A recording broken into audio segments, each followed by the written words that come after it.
Coup dur pour la Gambienne Fatou Bensouda avant le verdict de son appel contre l'acquittement de Laurent Gbagbo et Charles Blé Goudé. Les États-Unis ont pris mercredi des sanctions contre la procureure de la Cour pénale internationale, CPI.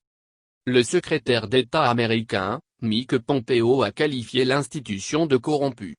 Il dénonce les enquêtes de l'institution visant des militaires américains déployés en Afghanistan. Washington a donc décidé d'inscrire la procureure de la CPI, Fatou Bensouda, ainsi que l'un de ses collaborateurs Fakizo Moshoko, sur liste noire. Des sanctions économiques sont également mises en place. Des mesures qui pourraient également concerner toute personne qui collaborerait avec la procureure, a précisé Mike Pompeo. La procureure de la CPI avait déjà été privée de visa en avril.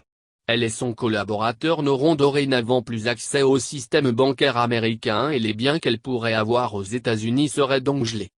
La réaction de la CPI ne s'est pas fait attendre. Elle condamne les sanctions économiques imposées par les États-Unis à l'encontre du procureur de la Cour et d'un membre de son bureau. Les nouvelles mesures, annoncées conformément au décret exécutif des États-Unis 13-1928 du 11 juin 2020, constituent une nouvelle tentative d'interférer avec l'indépendance de la justice et des poursuites de la Cour et son travail crucial pour lutter contre les crimes graves qui touchent la communauté internationale, conformément au statut de Rome de la CPI, relève-t-elle dans un communiqué transmis à Coassi.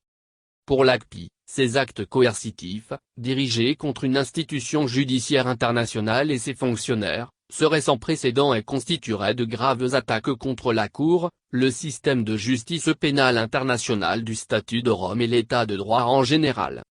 La Cour informe qu'elle continue d'appuyer fermement son personnel et sa mission de lutter contre l'impunité pour les crimes les plus graves du monde au regard du droit international, de manière indépendante et impartiale, conformément à son mandat. Ce faisant, elle dit bénéficier du soutien et de l'engagement résolu des 2 tiers des États du monde qui sont partis au statut de Rome.